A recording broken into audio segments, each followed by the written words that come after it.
GoPro దొబ్బింది కదా, కొత్త camera వచ్చింది, అమ్మ చేత తెరిపిద్దాం. Ten ten ten ten ten ten ten.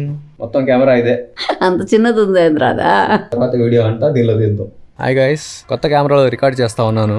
ఎలా ఉంది, బాగుందా? మన గోప్రో దొబ్బింది కదా, కొత్త కెమెరా కోసం చూస్తే లేటెస్ట్ యాక్షన్ కెమెరాలన్నీ కనీసం 40,000 ఉన్నాయి మినిమం రేటు. మన దగ్గర అంత బడ్జెట్ లేదు. సో అందుకే మనకి పని జరగాలి, బడ్జెట్లో ఉండాలి, ఒక మంచి బ్రాండ్ ఉండాలి అని చెప్పి దీన్ని తెప్పించాను. ఇది మనకి 15,000 పడింది. ప్రస్తుతం ఉండేది యాక్షన్ 5, 4, 3, 2 4 తరాల ముందు కెమెరా ఇది.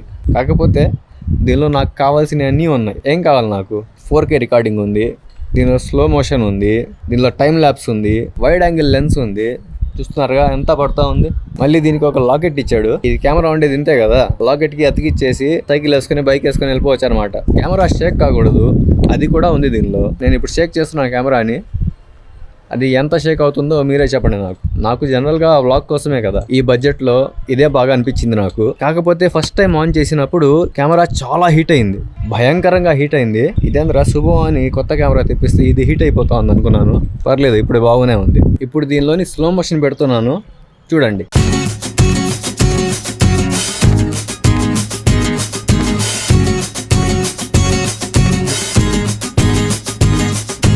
$15,000కి ఎందుకంటే మంచిది వస్తుంది.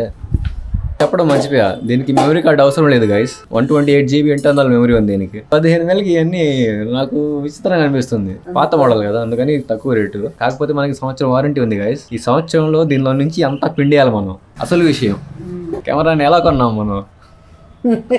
నా దగ్గర క్రెడిట్ కార్డు ఉండింది. ఆ క్రెడిట్ కార్డు మీద 15,000కి ఈఎంఐ పెట్టి తీసుకున్నా. అది కూడా 2 ఏళ్లకి, నెలకి 750.